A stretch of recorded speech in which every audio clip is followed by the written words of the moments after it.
Mummy, હા વહુ. તમે દવા પીધી? ના, નથી પીધી દવા મેં. મને ખબર જ હતી કે તમે છે ને દવા પીવાનું ભૂલી ગયા હશો, એટલે દવા લેતી આવી. એટલે તમે આ દવા પી લો, તમે બહુ ભૂલી જાવ છો દવા પીવાનું. નથી પીવી મારે દવા. ના ના, નથી પીવી એમ નહીં, દવા પીવાની જ છે. મારી સામે પીવો તમે દવા. ચાલો. તમને ખબર છે કે મારું બીપી લો થઈ જાય છે, મને ચક્કર આવે છે, મારી તબિયત ખરાબ થઈ જાય છે, તોય તમે દવા નથી પીતા, ભૂલી જાઓ છો. પી જાઓ અત્યારે દવા. ચાલો લ્યો.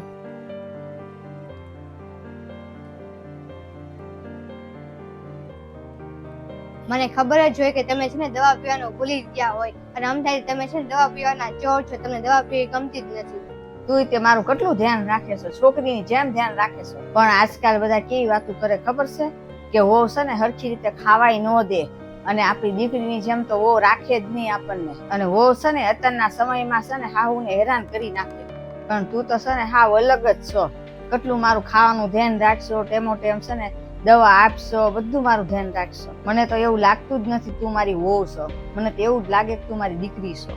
મમ્મી, એવું ન હોય. બધી દીકરીઓ છે ને સરખી ન હોય. હું તો એમ કહું છું કે બધી દીકરીઓને છે ને સાસરે છે ને સારી રીતે જ રહેવું હોય મમ્મી, સરખું જ રહેવું હોય.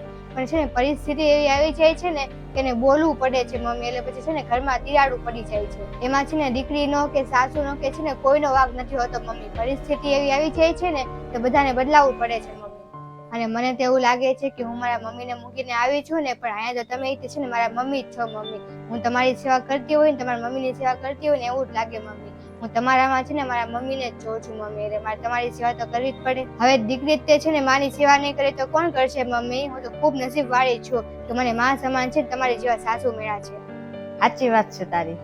અને મમ્મી, હું તો એવું વિચારું છું કે જ્યાં લોકો બધા કહે છે કે અમુક બહુ એવી હોય છે કે એના સાસુને બહુ હેરાન કરે, એને જમવાનું ન આપે, ઘરના બધા કામ એને સાસુ આગળ કરાવે, સરખી રીતે વાત ન કરે, વૃદ્ધાશ્રમમાં મૂકી આવે. જો એવી કોઈ છોકરી મારા મમ્મીને મળે તો આપણને કેવું દુઃખ થાય. મને તો આ વિચારીને જ દુઃખ થાય છે, જેના ઘરમાં આવી દીકરી હશે, આવી વહુ હશે, એ લોકોને કેટલું દુઃખ વેઠવું પડ્યું હશે.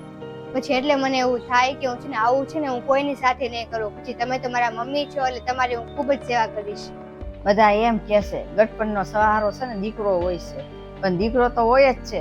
પણ તું તો છે ને મારી વહુ છે ને ઈ જ તું મારો સહારો છો. દીકરો તો છે ને કામ ધંધે હોય, અને ઘરે હોય છે ને વહુ, ઈ જ આપણું ધ્યાન રાખે છે.